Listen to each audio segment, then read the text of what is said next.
Okay, we're now doing Geoffrey Miller. He's a psychologist, pretty smart guy. He's writing about personality testing, IQ testing. He wrote a book called Spent, Sex Evolution and Consumer Behavior. He says it's cheap to live, but it's expensive to show off. Yeah, there's a lot of truth in that. And men mostly show off because of women, okay? By ourselves, we don't care. We'll just wear a t-shirt every day. But the real world forces you to do all kinds of things that you don't really want to do, but you have to. Okay, like if you're around women, you got to dress nice, but you got to dress nice just too if you leave your house, just so everybody else is nice to you. How you dress is how you control how other people behave. If I go to the grocery store and I'm dressed like a bum, I get treated like a bum. If I dress nice, I don't necessarily get treated well, but at least I don't get treated bad. Okay, he says, for many years in history, the most common setting that people described as bringing happiness was talking with friends and the family while eating. It was not from buying things. Yeah, when I was young, my parents tried to have us all eat dinner together, and that was a good thing. But the older I got, the more we got spread around having different activities, and people then seldom eat together because they're all running around busy with their different activities. Okay, Geoffrey Miller continues. Higher education is absurdly expensive, a time-consuming way to guarantee intellectual and personality traits that could be measured far more easily and cheaply and reliably by other means. Yeah, college is a big crock of BS. I say that with extensive thinking on the subject. Pre-med, it's all fake. I mean, it literally is. You go to 4 years of pre-med and you don't know anything. All the MCATs, it's all nonsense. Okay, the reason I tell you that is the carryover from physics to clinical health medicine is zero. The carryover from calculus to clinical medicine is zero. The carryover from organic chemistry, it's about 10%.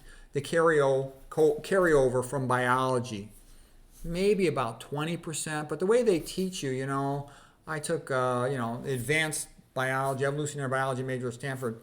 We were like counting the number of mitochondria in a bug's ass. That has nothing to do with medicine. When I went to med school, my first set of tests, I got like a 10th percentile in the class, and I couldn't believe it. I expected to be first on everything. Okay, so I was like distraught. How could I get 10th percentile? And I found out all these kids have gone to local state schools and taken all the classes before. They had all the classes before, so they had more familiarity with the material than I did. But either way, and even med school doesn't teach you with the most important things, nutrition, epidemiology, toxicology.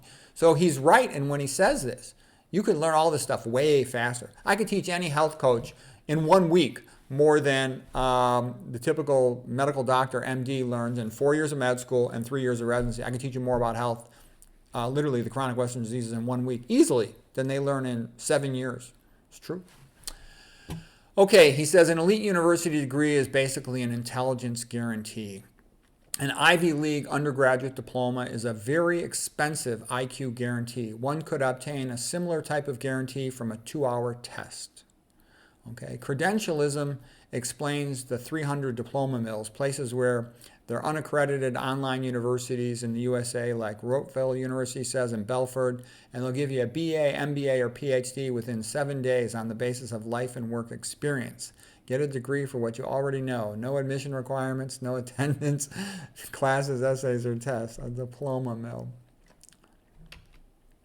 One thing, though, that I thought good grades, they tell you that the person's conscientious because you got to be very studious to get those good grades in college or grad school, but doesn't mean much more than that. He says a problem with this view that college is necessary for education is that there are much more efficient ways to learn career-relevant skills and facts through reading books, watching documentaries, talking with experts, and finding mentors.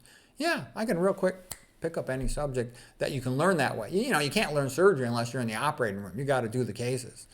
But for a lot of other stuff that's just cognitive, you can learn it from books, movies, conversations. Okay, Charles William Eliot, Harvard's president from 1869 to 1909, admitted one could get a first-class education from a shelf of books 5 feet long as it was the right 5 feet, containing the 50 volumes of the Harvard classics that he had edited.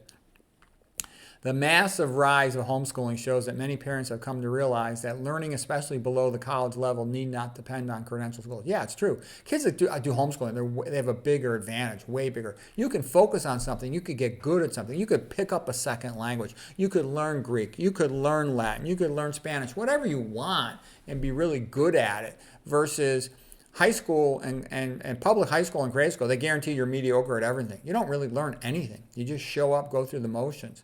Nobody comes out of there good at anything. And even if you get all A's, you're still not good at anything. You just finagled the test. Whoop-de-doo. That doesn't mean you're good at anything. He says the SAT test is an IQ test that pretends it's not an IQ test. He says a college degree is an IQ guarantee that pretends it's not an IQ guarantee. And like I said, I talked about this and other things, but I retook the SAT test 3 times and I kept going up. I went up about 300 points. And you can dramatically improve your scores. I was just pissed off that these other guys had done better than me. So I kept retaking it. I want to do as good as them. I just bought a book on my own, studied, memorized all the vocabulary words, dialed myself up in the math, and my score just kept going up, up, up, up, up. That's why I don't believe that any of this stuff is fixed. Plus, I saw dramatic improvements in my college academic performance just by learning study skills and playing all these games that are involved in getting good grades. So, part of it's genetic. A big part of it's genetic, but a big part of it is how you train yourself to handle school. If you learn study skills, if you learn memorization techniques, your academic IQ dramatically increases. Not even a little bit, dramatically. The reason why most people can't increase their IQs is most people are fundamentally lazy. They think it's hopeless. They don't even try. They're lazy. Okay? So I think being lazy is actually a sign of being stupid. And one of the reasons I say that is because I know some really smart people. And they have this high level of curiosity. And it's like fun when we see each other. We kind of joke. We kind of have a conversation. They'll like throw a little question or a story at me, a surprise. And it's kind of fun. It's like playing a game. Have you learned anything interesting since I last saw you? It's kind of like the game we're playing. And, they got that curiosity. They'll look something up. They'll read. They want to learn. It's all kind of fun. And enjoying that type of intellectual exchange, that makes you smarter. Okay, the real smart people, they maintain a relatively high sustained level of curiosity all through their life. I know guys in their 70s that love to talk about what's new and what's interesting. They're smart. Okay, a college degree is an IQ guarantee. Okay, the value-added view suggests that school is necessary for students' intellectual development. The credentialist view suggests high school is a reasonable step for demonstrating our level of educational achievement. And it depends where they go to high school. Some places it's harder to get a good grade than another place. The warehousing view suggests the purpose of mass public education is just a cheap way to get babysitting for their parents to go work. Conformism, that it makes kids socialize to be reasonable, reliable, predictable, pacified wage slaves. Okay? Yeah, I think public school is a total joke, a disgrace, a waste of time. Get your kids out of the public school if you have any way whatsoever to do it. And even if you have to go, just figure out a way. Maybe, I don't know if the special ed program is good. Whatever gives you more elective freedom to study what you want is what would be better. General intelligence is by far the best predictor of academic achievement in college. Well, there's a component of intelligence, but I actually think a lot of it is motivation. Because I was at Stanford and there's this one guy, I'm not going to say his name, let's just call him the Stanford genius. Okay, this guy, he was not motivated. He started smoking pot. He didn't really like his classes, wasn't happy with his major. And I don't know if he ever even graduated. And I just say that he was real bright. And then I knew another guy, and I know this guy really well. He was one of my roommates. And he even said, I'm a dumb MF. I just want to work in my daddy's law firm. He's kind of like had a hillbilly country accent. And he studied like a maniac. He never stopped studying. He never did anything else. I never once saw him go to a party. I never once saw him date a girl. I never once saw him do anything at Stanford. He just studied all the time. And I know that he was successful and he went to law school, So he's probably working with his dad these days. But that's what I'm trying to say, is that work ethic made him successful, and the other guy didn't have it. And I don't even know if he graduated. I know he's not doing well in school. Okay, the more accurate standardized tests are measuring general intelligence. The more accurate the standardized test is at measuring general intelligence, the more biased it will seem across different ethnic groups, sexes, and classes. Yeah, people try to make such a big fuss about that. Look, either you prepare for the test or you don't. And most people don't. And then they're unhappy with their results. I wasn't happy with my first results on the SAT, ACT, so I took them both over again and again until I was happy with my scores. Okay? It was nice that they let you retake it so you can prove it. But if you don't make the effort to reprove it, it shows that you don't care. That's ignorant. Okay? The closer a mental health test comes to measuring general intelligence, the closer it is to a measure of general health and fitness. I think there's some truth in that, because the smarter the person is, the less likely they are to destroy themselves with bad behavior, alcoholism, drug abuse, things like that. In the 1970s, critics of intelligence research, such as Leon Kamin and Stephen Jay Gould, wrote. Stephen Jay Gould is a total freaking liar. Okay, he's a smart guy. He writes about evolutionary biology, but he's really just trying to promote atheism and, this side, the LE, FT. Okay, he's just trying to promote that crap. Okay, so he lies all the time, and that's another thing I learned. Lots of biologists, they're big liars. Okay, I was at Stanford and I know these professors. Okay, a lot of them were lying to promote atheism and to promote, slavery. They want to bring back slavery. It's bizarre as it sounds. I can state that with 100% certainty. I know these guys. Why would you lie in a biology book? They lie in biology books. They really do. Okay, I know what they're lying about. I studied evolutionary biology to deeply understand it. And these guys are intentionally lying. They know they're lying, and they do it on purpose because they want to promote slavery. There's a lot of that going on in biology in colleges.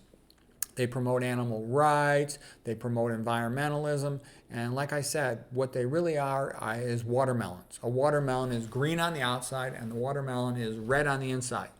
Okay, if you know what I mean. And that's why they lie, because they consider that is the most important goal, to bring back slavery. Therefore, it's okay to lie, including in medical books, including in textbooks. I see it all the time. This is well known to anybody who's actually studied it. Most people assume what's in a textbook or in a college class is true. It's not. It isn't. That's not the case. Okay, so anyways, he's saying the elevated IQ scores correlate with physical health, mental health, brain speed, nerve conduction speed, brain size. Okay, mountains of research. He said that these guys tried to prove it wrong, but mountains of research since then has shown that the general IQ test stuff is accurate. Out of all the things in psychology, it's the most accurate thing. Okay, and like I said too, a lot of people bitch about their low scores, and my attitude will be, instead of bitching about your score, buy your little SAT book and study it and retake the test and see how you do, and study it and take it again. I retook it 3 times. Okay, why not do that? Okay, I was having fun because I was happy. I go, gosh, I went up. Hey, I went up again. Hey, I went up again. Okay, yeah, now I know. Okay. And another thing, I got really cocky. I was a great student at Stanford. I was like the best of all the pre-meds. I was student athlete of the year at Stanford University. I knew a whole bunch of pre-meds from having taken similar classes to them several years in a row. And when we were like third years or something, they asked me if I wanted to be in a study group with them. And I politely said no. My attitude was, why should I babysit you guys? I didn't say that, but that's what I was thinking to myself. I don't want to study with a group of guys. I'm just going to be their babysitter. I'm just going to be teaching them. Okay, so anyways, we all took the MCAT. And I was kind of like, look, I'm the student athlete here at Stanford University. I'm the big dog. I'll get into any place I apply to. And there were these other guys, kiss asses, doing research projects with the professor. I couldn't do a research project because I was training for wrestling all the time. I was team captain of the wrestling team. I set the all-time record for victories.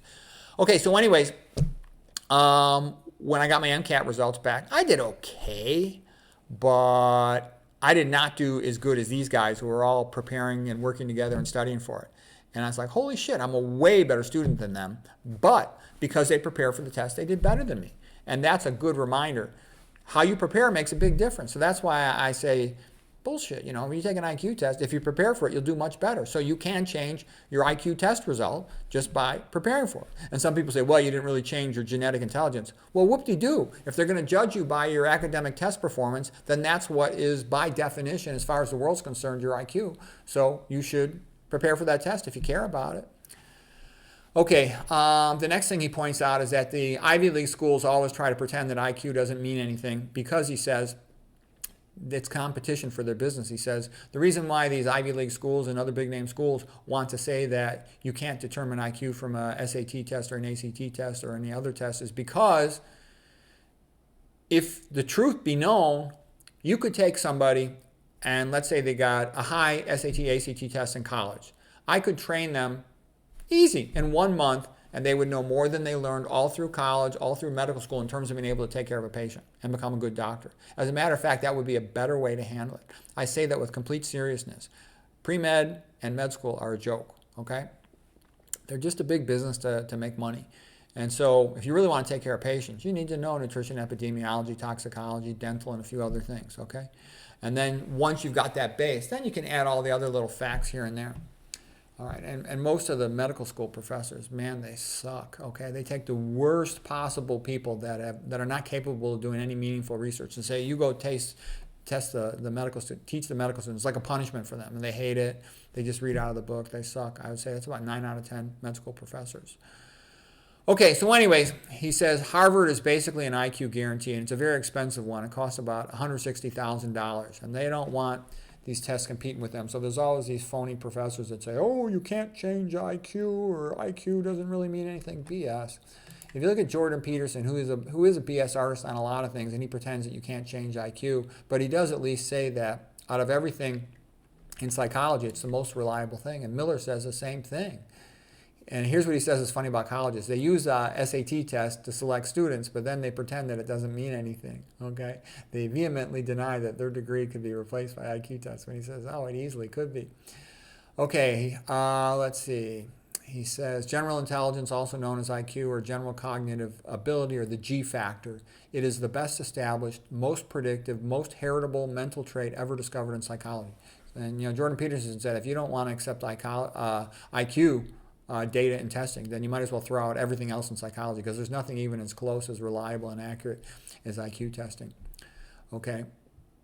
And then now we're talking about personalities testing. He says women will have a higher average score on agreeableness and conscientiousness, but a lower score on mental stability. Yeah. The female game in life is different than the male game. Okay. Woman, all through history would have about 10 babies. And they need a man to support them, to bring them food, to provide for them while they're stuck in the cave nursing the babies, or, hanging around with the other women by the river where they hang around with the babies, okay? They don't have the physical strength to do what men do. So the men go far, far. And the men have to hang out with each other and deal with stuff, okay? They might have to fight with another group. They might have to do intense physical labor to farm, or, whatever they do, to hunt. So the guys have to be reliable, they have to be honest with each other, and they have to be competent, or the other men don't want them around. Okay, so that's part of being just a regular, respectable man amongst men. Hardworking, reliable, loyal, you get your shit done, you don't weasel out, okay, you tell the truth. All right, but with women, it's not like that at all. They got to get along with the other women in case their man dies, and you can't provide for them. The other women will feed them until they get a new man, okay? So they're very good about picking their man. Does he have money? Is he a provider? Can I count on him? Their game in life is very different. In the modern world, they try to pretend, oh, women are like men and they can do anything a man can do. Yeah, right. They got the strength of a 6th grade boy, okay? Please. And then physically, when they're on their period, they're tired, okay? They can't exercise like a man does, not even just physical strength. They don't have the endurance either, okay? And they don't value honesty the same way a man does, okay? Any guy will tell you their woman has bullshitted them so many times. It's like, the truth doesn't matter to you? As a man, you have a built-in honor code of any respectable guy. You don't lie, you don't bullshit, okay? But with a woman, there's games all over the place. They just consider it natural, and I think it's because a woman has to lie to exist. She can't exist without lying, and there's a good reason for that.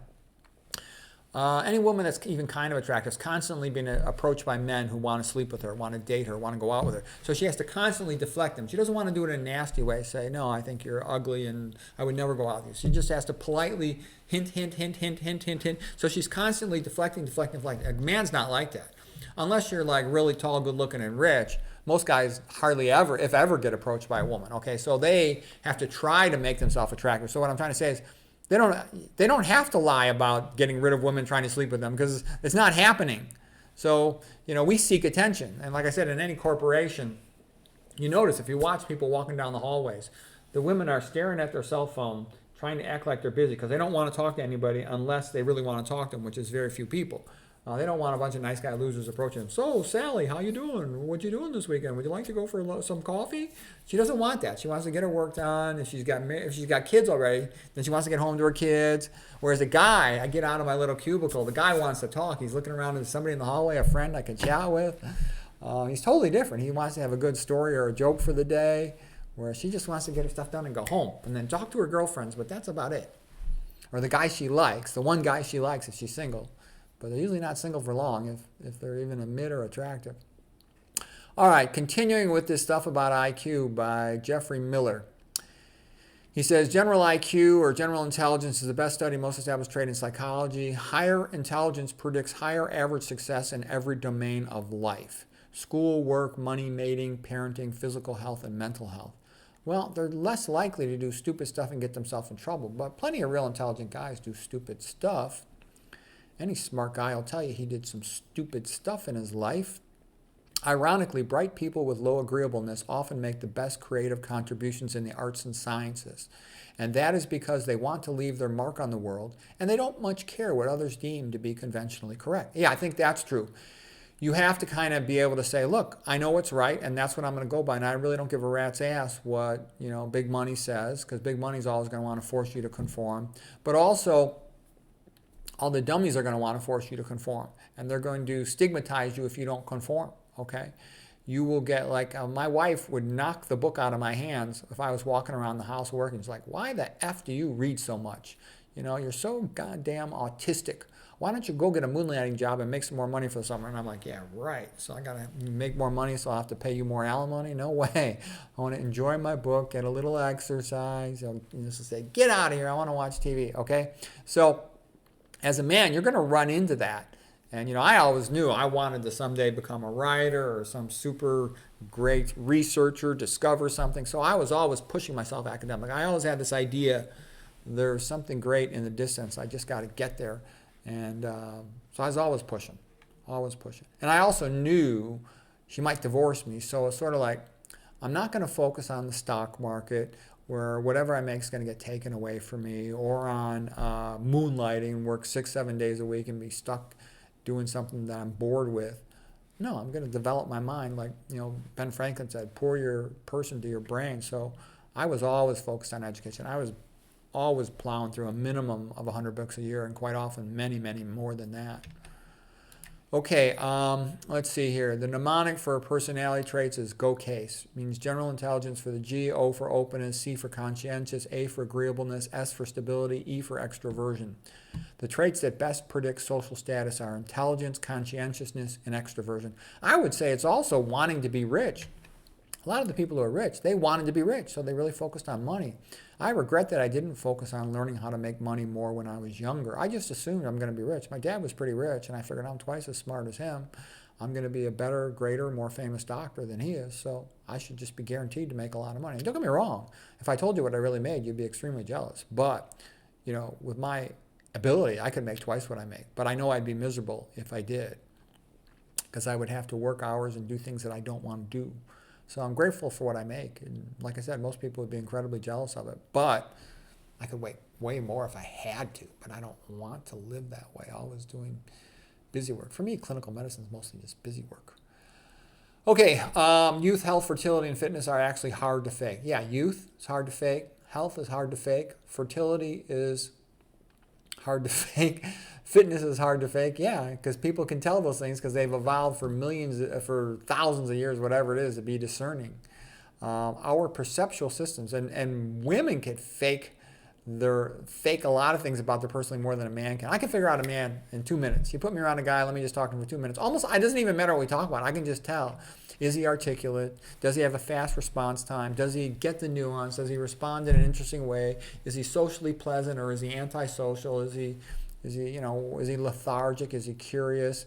Does he have a sense of vivacity about him? Is he with it, or is he just, kind of dumb? Just wants to drink beer, watch sports on TV. Okay, that's fine. That's all most guys are. But if you're going to play the intellectual game, you got to have something intellectual going on. But a woman could be really pretty, but be totally stupid. She can hide how stupid she is. From a man, she can hide it. Maybe not from a woman. But a woman is a lot harder for a man to figure out than a guy is. A guy is easy to figure out.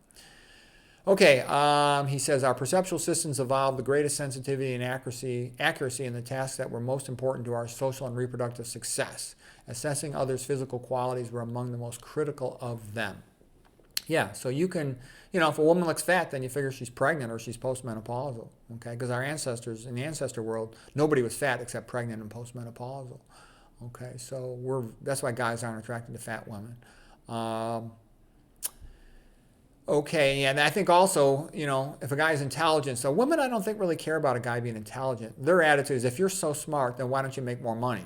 Okay, I think they wanted to make sure he's making money, that he's capable of providing, but I don't think they usually care too much about his academic nuance, because there's lots of smart, nerdy guys that can't get a woman. Lots of guys don't ever get a woman. There's tons of guys that are 30 years old, they're still virgins.